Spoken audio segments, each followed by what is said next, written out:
أما بعد فأعوذ بالله من الشيطان الرجيم بسم الله الرحمن الرحيم قال الله تبارك في القرآن المجيد والفرقان الحميد وأقيموا الصلاة وآتوا الزكاة واركعوا مع الراكعين آمنت بالله صدق الله مولانا العظيم ان اللہ وملائکتہ یصلون علی النبی یا ایھا الذین آمنوا صلوا علیہ وسلموا تسلیما اللہم صل علی سیدنا ومولانا محمد وعلی آل سیدنا ومولانا محمد وبارک وسلم وصل علیہ الصلاة والسلام علیکہ یا سیدی یا رسول اللہ وعلا آلکہ واصحابکہ یا سیدی یا حبیب اللہ الصلاة والسلام علیکہ یا سیدی یا شفیع المذنبین وعلا آلکہ واصحابکہ یا سیدی یا رحمت للعالمین۔ حمد و ثناء رب جلیل اور پیارے آقا جناب محمد الرسول اللہ صلی اللہ علیہ وآلہ وسلم کی بارگاہ ناز میں درود و سلام کا نذرانہ پیش کرنے کے بعد معزز و محتشم برادران اسلام، پچھلے جمعۃ المبارک سے ہم نماز کی فضیلت اور اس کے متعلقہ مسائل پر کچھ سیکھنے کی کوشش کر رہے تھے۔ ہم نے سیکھا تھا کہ شرائط نماز، فرائض نماز اور واجبات نماز کون کون سے ہیں۔ جب تک انہیں پورا نہ کیا جائے نماز کامل اور اکمل نہیں بنتی۔ آج ہم بڑھ رہے ہیں نماز کی سنتوں کی طرف، پھر مفسدات نماز جن سے ہماری نماز ٹوٹ جاتی ہے، فاسد ہو جاتی ہے، اور پھر ہم پڑھیں گے مکروہات تحریمہ کہ اگر نماز میں ایسے افعال سرزد ہو جائیں تو نماز کا لوٹانا لازم اور ضروری ہو جاتا ہے۔ اگر وقت نے اجازت دی تو پھر کچھ غلطیاں جو ہم نماز میں عام کرتے ہیں اور انہیں غلطی نہیں سمجھا جاتا، اس پر بھی چند باتیں آپ کے گوش گزار کرنا چاہتا ہوں۔ اللہ تبارک و تعالی سن سنا کر آگے پہنچانے اور عمل کرنے کی توفیق عطا فرمائے۔ سب سے پہلے نماز کی سنتیں۔ نماز کے لیے سیدھا کھڑا ہونا، یہ قیام کرنا، یہ فرض ہے، ہم پچھلے جمعہ پڑھ چکے ہیں۔ لیکن کھڑے ہوتے ہوئے ہمارے پاؤں کے درمیان 4 انگل کا فاصلہ ہونا، یہ سنت مبارکہ ہے۔ 4 انگل سے کم نہیں ہونا چاہیے۔ اگر تھوڑا زیادہ ہو گیا، 1 بالشت کے برابر بھی ہو گیا تو شرعاً کوئی حرج نہیں ہوگا، لیکن 1 بالشت سے زیادہ بھی نہیں ہونا چاہیے۔ کم از کم 4 انگل یہ بہت اچھا ہے اور یہی سنت مبارکہ ہے، لیکن 2 انگل بڑھ جائے گا تو کوئی حرج نہیں ہے۔ اس سے زیادہ بڑھائیں گے تو وہ بھی خلاف سنت ہوگا، اور گھٹائیں گے تو وہ بھی خلاف سنت ہوگا۔ اسی طرح نماز کے لیے ہاتھ اٹھانا یہ سنت کریمہ ہے۔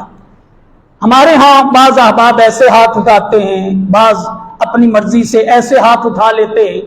ہاتھ اٹھانے کے لیے جو سنت طریقہ ہے وہ یہ ہے کہ ہمارے ہاتھوں کی انگلیاں نہ کھلی ہوں نہ بند ہوں، بلکہ عام حالت میں ہوں، تھوڑی سی کھلی اور تھوڑی سی بند، اس حالت میں ہوں۔ ہم ہاتھ کانوں کی لبوں تک اٹھائیں گے اور ہتھیلیوں کا رخ قبلے کی طرف ہوگا۔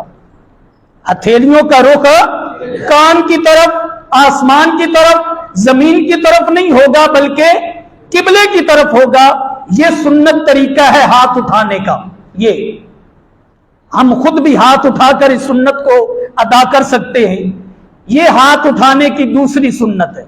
اس کے بعد ہے ہاتھ باندھنے کا طریقہ۔ بعض احباب ایسے ہاتھ باندھتے ہیں، بعض ایسے باندھ لیتے ہیں۔ اپنی مرضی سے ہاتھ نہیں باندھنے۔ نماز جو ہے وہ ساری کی ساری پیارے مصطفیٰ کی مرضی سے ہونی چاہیے۔ ہاتھ باندھنے کا مرد کا سنت طریقہ یہ ہے، یہ 3 انگلیاں ہماری کلائی کے اوپر ہوں اور چھوٹی انگلی اور انگوٹھا یہ کلائی کے اگل بغل ہوں اور ناف کے نیچے یہاں پہ ہاتھ ہم نے باندھے ہوئے ہیں، ناف ننگی ہونی چاہیے، اس سے نیچے مرد کے ہاتھ ہونے چاہیے، یہ ہاتھ باندھنے کا طریقہ ہے، یہ بھی سنت مبارکہ ہے۔ اسی طرح نماز میں ثنا پڑھنا، سبحانک اللہم و بحمدک، ساری ثنا پڑھنا یہ سنت مبارکہ ہے۔ تعوذ پڑھنا، اعوذ باللہ من الشیطان الرجیم، سنت ہے۔ تسمیہ، بسم اللہ الرحمن الرحیم، ہر رکعت سے پہلے امام کے لیے پڑھنا بھی سنت ہے، اور اکیلے نمازی کے لیے بھی ہر رکعت میں پڑھنا سنت ہے۔ بسم اللہ شریف ہر رکعت میں سنت ہے۔ امام نماز پڑھا رہا ہے، مقتدی پیچھے خاموشی سے قرات سنیں گے، اس سے پہلی رکعت میں ثنا پڑھیں گے، باقی ساری سنتیں جو ہیں وہ امام صاحب ادا کریں گے۔ لیکن اگر ہم اکیلے نماز پڑھ رہے ہیں تو ہر رکعت کا آغاز بسم اللہ شریف سے ہوگا، اور ہر رکعت میں بسم اللہ شریف سنت ہے۔ اسی طرح جب امام صاحب کہیں، بلند آواز سے امام صاحب قرات کر رہے ہیں، وہ کہتے ہیں غیر المغضوب علیہم ولا الضالین، آہستہ آواز میں مقتدی کا آمین کہنا یہ سنت مبارکہ ہے۔ آہستہ آواز آمین کہنا کیا ہے، اور اس کی بڑی فضیلت ہے۔ میرے آقا صلی اللہ علیہ وآلہ وسلم نے ارشاد فرمایا، جو امام صاحب کی سورہ فاتحہ کے ختم ہونے پر آمین کہتے ہیں، اگر ان کی آمین اور فرشتوں کی آمین آپس میں ٹکرا جاتی ہے، مماثلت اختیار کر جاتی ہے، تو اللہ تعالیٰ اس نمازی کی بخشش فرما دیتا ہے۔ جو نماز میں فرشتے موجود ہوتے ہیں وہ بھی آمین کہتے ہیں، جو ہمارے ساتھ یہ فرشتے ہیں نا کرامن کاتبین، یہ بھی ہمارے ساتھ نماز میں شریک ہوتے ہیں، یہ بھی آمین کہتے ہیں۔ ہماری اور ان کی آمین اگر مل گئی، اللہ تعالیٰ اس کے صدقے نمازی کی بخشش فرما دیتا ہے۔ اسی طرح ایک آیت کریمہ ہم نے پڑھا تھا، قرآن کی تلاوت کرنا یہ فرض ہے، پوری سورہ فاتحہ اور 3 آیات پڑھنا یہ واجب ہیں، لیکن 3 آیات سے زیادہ قرآن کی تلاوت کرنا یہ سنت مبارکہ ہے۔ کوئی 10 آیات پڑھتا ہے، کوئی 20 پڑھتا ہے، کوئی 40 پڑھتا ہے، جتنی قرات بڑھتی جائے گی رب کائنات سنت کا ثواب بھی زیادہ سے زیادہ عطا فرماتا چلا جائے گا۔ اس لیے ہمیں زیادہ قرآن یاد کرنے کی کوشش کرنی چاہیے تاکہ ہم نماز میں زیادہ سے زیادہ قرآن کی تلاوت کر سکیں۔ اسی طرح رکوع کا جو طریقہ ہے، رکوع میں جانے کا طریقہ، رکوع کرنا تو فرض ہے، لیکن رکوع کا طریقہ یہ سارا کا سارا سنت کے مطابق ہونا چاہیے۔ مرد کے جو ٹانگیں ہیں یہ بالکل اکڑی ہوئی ہونی چاہیے، ان میں ڈھیلا پانا نہیں ہونا چاہیے، اور پھر مرد نے مضبوطی کے ساتھ ہاتھ کی انگلیوں کو کھول کے ایسے مضبوطی کے ساتھ گھٹنوں کو پکڑ رکھا ہو، اور مرد کی پیٹھ اور سر یہ بالکل برابر ہونا چاہیے۔ سر اونچا ہو پیٹھ نیچے ہے یہ بھی خلاف سنت ہے، سر نیچے ہے اور پیٹھ اونچی ہے یہ بھی خلاف ہے۔ اس کے لیے بندے کو پریکٹس کرنی چاہیے اور دوسرے کو دکھانا چاہیے کیا میرا رکوع یہاں پہ ٹھیک ہے۔ جہاں پہ بندہ کہے کہ آپ کا سر اور آپ کی پیٹھ برابر ہے تو وہ سنت طریقہ ہے، اس پر بندے کو پابندی کے ساتھ چلنا چاہیے۔ بزرگ لکھتے ہیں کہ اگر پانی کا پیالہ، پانی کا گلاس رکھا جائے تو پانی اور گلاس نیچے نہیں آنا چاہیے، اس سے ہم اندازہ لگا سکتے ہیں۔ اسی طرح سجدے کرنا یہ فرض ہے، لیکن سجدے میں جانے کا سارا طریقہ سنت مبارکہ۔ سجدے میں جائیں تو پہلے گھٹنے زمین پہ لگائیں، پھر ہاتھ زمین پہ لگائیں، پھر ناک اور پھر پیشانی۔ ناک جو ہے یہ سب کنارہ نہیں لگا ہونا چاہیے، ناک ایسے بیٹھ جائے سجدے میں۔ ہمارے دونوں پاؤں، دونوں گھٹنے، دونوں ہاتھ، ناک اور پیشانی، یہ 8 چیزیں زمین پہ لگیں گی، جمیں گی تو سجدہ مکمل ہوگا۔ سجدہ مکمل ہوگا۔ اٹھنے کا طریقہ بھی سنت ہے، پہلے پیشانی اٹھائیں، پھر ناک اٹھائیں، پھر ہاتھ اٹھائیں اور پھر گھٹنے اٹھائیں۔ اگر رب ذوالجلال نے طاقت دی ہے، بڑھاپا نہیں، معذوری، بیماری نہیں، تو کوشش کریں کہ اپنے پاؤں کے اوپر زور دے کر زمین کا سہارا لیے بغیر کھڑے ہوں، یہ سنت ہے۔ لیکن اگر کوئی عارضہ ہے، کوئی پریشانی ہے تو سہارا لینے میں بھی کوئی حرج نہیں ہے، لیکن اپنے پاؤں پہ زور دے کر بغیر سہارے کھڑا ہونا یہ سنت مبارکہ ہے۔ اسی طرح رکوع اور سجود میں 3 دفعہ سبحان ربی العظیم اور سبحان ربی الاعلی کہنا یہ سنت ہے۔ 5، 7، 9، 11 دفعہ کہنا یہ مستحب ہے۔ جتنی تسبیح بڑھتی جائے گی ثواب بھی بڑھتا جائے گا۔ اگر ہم نے امام صاحب کے پیچھے ہم نماز پڑھ رہے ہیں، خدا نخواستہ امام صاحب کی سپیڈ ہم سے تیز ہے، ہم 1 دفعہ سبحان ربی العظیم کہہ سکے، 2 دفعہ کہہ سکے، امام صاحب پہلے کھڑے ہو گئے، ہمیں اسی 1 یا 2 پہ گزارا کرنا چاہیے، امام کی پیروی میں کھڑے ہو جانا چاہیے، امام کی پیروی میں رہنا چاہیے، اپنی طرف سے نماز کو زیادہ لمبا نہیں کرنا چاہیے، امام کے پیچھے پیچھے چلنا یہ واجب ہے۔ اور یہ تسبیحات پڑھنا سنت ہے، سنت رہ گئی تو خیر ہے، لیکن واجب میں تاخیر نہیں ہونی چاہیے۔ اسی طرح ایک رکن سے دوسرے رکن میں جاتے ہوئے تکبیر کہنا یہ سنت ہے۔ مثلا ہم کھڑے تھے، اللہ اکبر امام صاحب نے کہا، یا ہم نے خود رکوع کے لیے اللہ اکبر کہا، یہ سنت ہے۔ رکوع سے کھڑے ہوتے ہوئے ہم نے کہا سمیع اللہ لمن حمدہ، یہ سنت ہے۔ ربنا لک الحمد، یہ سنت ہے۔ اسی طرح ایک سجدے سے دوسرے سجدے میں جاتے آتے ہر رکن کو تبدیل کرتے ہوئے جتنی تکبیرات کہی جاتی ہیں وہ ساری کی ساری پہلی تکبیر تحریمہ وہ فرض ہے، باقی ساری تکبیرات اور تسمیع و تحمید یہ کیا ہے؟ سنت مبارکہ۔ اسی طرح التحیات بیٹھنے کا طریقہ کہ ہمارا دایاں جو پاؤں ہے وہ کھڑا ہونا چاہیے اور بائیں پاؤں کو بچھا کر اس کے اوپر بیٹھیں، التحیات کا طریقہ مرد کے لیے، اور ہمارے یہ ہاتھ ہماری یہاں پر رانوں کے اوپر ہونے چاہیے، اور ان ہاتھوں کی انگلیوں کا رخ بھی قبلے کی طرف ہونا چاہیے۔ یہ بیٹھنے کا جو تشہد کا تحیات کا انداز ہے یہ سارا کا سارا سنت مبارکہ ہے۔ آخری تشہد میں درود شریف پڑھنا یہ سنت ہے، دعا پڑھنا یہ سنت ہے۔ اسی طرح رب اجعلنی مقیم الصلاۃ ومن ذریتی ربنا وتقبل دعا، یہ جو دعا ہے اس کی بجائے ربنا آتنا فی الدنیا حسنہ اللہم انی ظلمت نفسی ظلما کثیرا، یہ جو دعائیں ہیں اگر یہ بھی کوئی پڑھ لیں تو سنت ادا ہو جائے گی۔ کوئی بھی دعا پڑھ لیں سنت ادا ہو جائے گی۔ درود شریف اور دعا یہ سنت ہے، تشہد پڑھنا یہ واجب ہے۔ پچھلے جمعہ پر میں تفصیل کے ساتھ یہ بات عرض کر چکا ہوں۔ یہ ساری چیزیں جو ہیں یہ سنت ہیں، جتنا سنتوں کا خیال کریں گے اللہ تبارک و تعالی اتنی نماز کا اجر و ثواب زیادہ عطا فرمائے گا۔ لیکن ساتھ سنت کے حوالے سے یہ معلوم ہونا چاہیے کہ اگر کوئی سنت رہ جائے بھولے سے، سجدہ سہو کرنا ضروری نہیں، سجدہ سہو ہم پر واجب، بغیر سجدہ سہو کیے بھی نماز مکمل ہو جائے گی، صرف نماز کے ثواب میں کچھ نہ کچھ کمی آ جائے گی۔ مثلا ہم نے رکوع سے کھڑے ہوتے ہوئے کہنا تھا سمیع اللہ لمن حمدہ، ہم نے بھول کر کہہ دیا اللہ اکبر، ہم نے کہنا تھا سمیع اللہ لمن، بھول کر کیا کہہ دیا؟ اللہ اکبر، پھر بھی ہماری نماز ہو جائے گی، نماز میں کوئی خلل اور ہم پر سجدہ سہو بھی لازم نہیں ہوگا۔ اب آ جائیں مفسدات نماز کی طرف، جن چیزوں سے نماز فاسد ہو جاتی ہے، بڑی اہم چیزیں ہیں۔ کسی قسم کی بات چیت کرنے سے نماز فاسد ہو جاتی ہے۔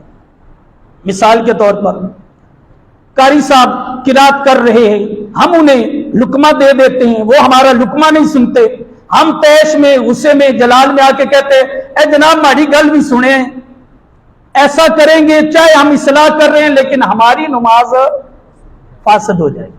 نماز کے اندر نماز کے علاوہ کوئی اور عمل جائز ہے؟ کلام کرنا، بات چیت کرنا، سلام کرنا، سلام کا جواب دینا،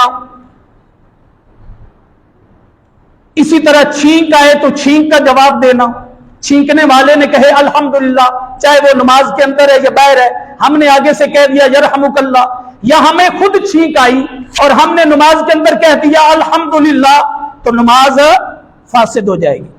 اسی طرح